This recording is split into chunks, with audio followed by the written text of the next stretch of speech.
Let us learn today's topic, electric charges and fields. So first of all, let us understand what is charge.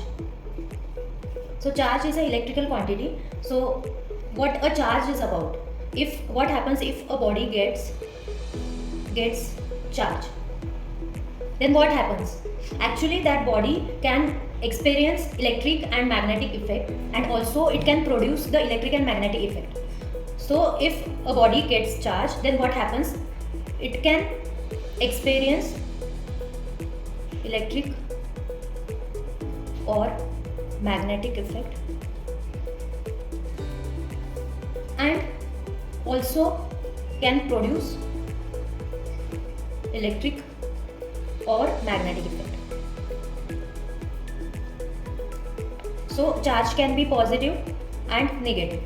Okay, so electric charge has some properties. So what is the charge? It is a property of matter, so that matter can experience and produce the electric and magnetic effect, and it has a unit which is coulomb. It is denoted by C. So let us understand where the charge is coming from. So from where this charge is coming? So this is a matter and it has electrons in its shells, orbits, and this is the nucleus. So electrons are moving in this shells.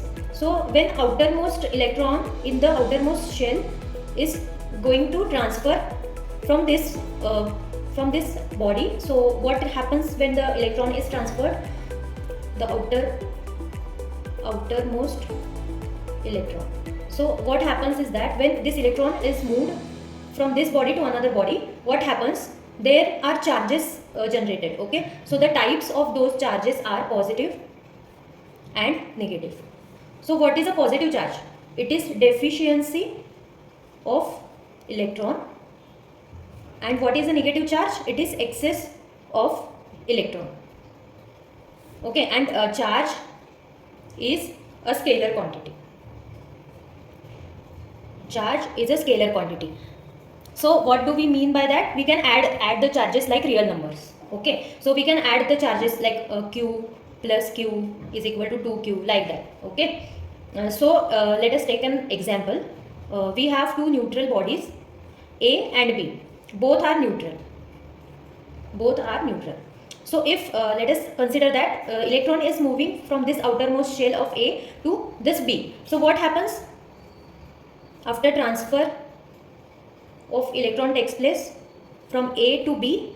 So A will become positively charged and B will become negatively charged. So this denotes deficiency of electron and this denotes excess of electron. Okay, let us understand properties of charge. Okay, first property, we know that charge is a scalar quantity. So that is first property, it is a scalar quantity.